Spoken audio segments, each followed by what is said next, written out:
राष्ट्रवादी काँग्रेसच्या नव्या पदाधिकाऱ्यांच्या यादीतून ज्येष्ठ नेते प्रफुल्ल पटेल यांना डच्चू मिळाल्यानंतर आता पक्षाचा संपूर्ण निधी सुनेत्रा पवार, पार्थ पवार आणि जय पवार या मायलेकरांनी हाती घेतलाय। या खेळीमुळे पक्षाच्या आर्थिक नाड्यांबरोबरच राष्ट्रवादी काँग्रेस पक्षावर अजित पवार कुटुंबियांची आता पकड असणार आहे, हे स्पष्ट झालंय। या यादीमध्ये सुनेत्रा पवार राष्ट्रीय अध्यक्ष, पार्थ पवार राष्ट्रीय महासचिव आणि जय पवार राष्ट्रीय सचिवपदी नियुक्त झाल्याचं नमूद करण्यात आलंय। पवार कुटुंबियामधील पार्थ आणि जय या पदाधिकाऱ्यांच्या कामांच्या वाटपामध्ये पार्थ पवार यांच्यावर पक्ष संघटनेमध्ये समन्वयाची जबाबदारी असेल, तर जय पवार राष्ट्रीय शिस्त पालन समितीचे अध्यक्ष राहतील। त्याचबरोबर ते खजिनदाराची जबाबदारी सुद्धा पार पाडतील। पक्षाच्या आणि इतर राष्ट्रीय पदाधिकाऱ्यांकडे सुद्धा विविध कामांचं वाटप केलेलं आहे। शिवाजीराव गर्जे यांचं खजिनदार पद कायम असलं तरी त्यांच्या स्वतःकडे मुख्यत्वे लेखापरीक्षण आणि हिशेबाचं काम दिलेलं आहे। पक्षाच्या पदाधिकाऱ्यांच्या कामाच्या नव्या वाटपामुळे पक्षाच्या आर्थिक निधीची सूत्र सुद्धा पूर्णपणे पवार कुटुंबियांच्याच हाती असल्याचा दावा सूत्रांनी केलेला आहे।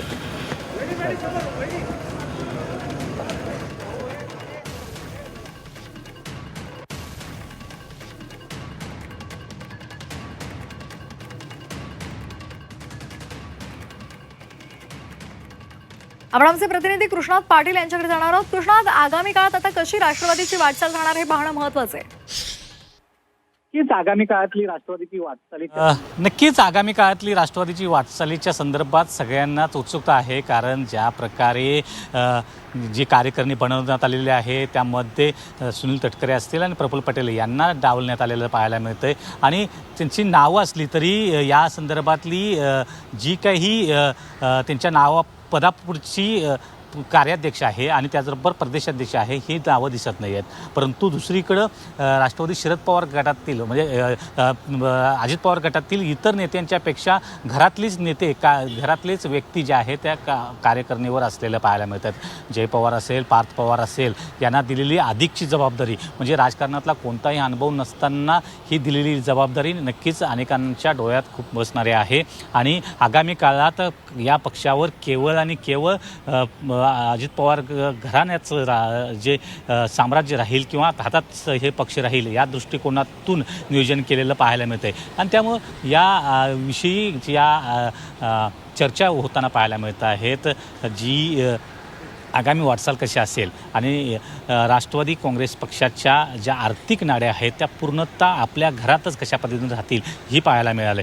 महासचिवपद हे पार्थ पवारांना असेल, सचिवपद हे जय पवारांना असेल, त्याचबरोबर खजिनदार पद असेल, शिस्तपालन समितीचं अध्यक्षपद असेल, या संदर्भातले जी महत्त्वाची पदं आहेत ती घरात कशा पद्धतीने राहतील याविषयीची काळजी ही सुनेत्रा पवार आणि त्यांच्या मुलांनी घेतलेले पाहायला मिळते। परंतु यामुळे नाराजी देखील वाढताना पाहायला मिळते, कारण पक्षाचे दोन ज्येष्ठ नेत्यांना थेटपणे अशा प्रकारे डावलल्या गेल्यामुळं ती नाराजी असलेल्या पाहायला मिळते। या संदर्भातली एक बैठक देखील परवा संध्याकाळी वरिष्ठ नेत्यांची पार पडलेली पाहायला मिळते। आणि या सर्व घडामोडीमुळे राष्ट्रवादीच्या अंतर्गतला संघर्ष जो आहे तो विकोपाला जात असल्याचं पाहायला मिळते।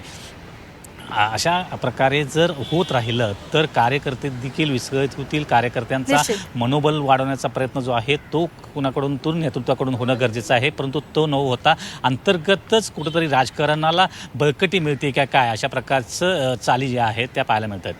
अगदी, आणि कालपासून आपण या संदर्भातल्या बातम्या सुद्धा नाराजीच्या पाहिलेल्या आहेत। त्यामुळे आगामी काळात काय नेमक्या घडामोडी घडतात हे पाहणं सुद्धा तितकंच महत्त्वाचं ठरणार आहे। धन्यवाद कृष्णा दिलेल्या माहितीसाठी।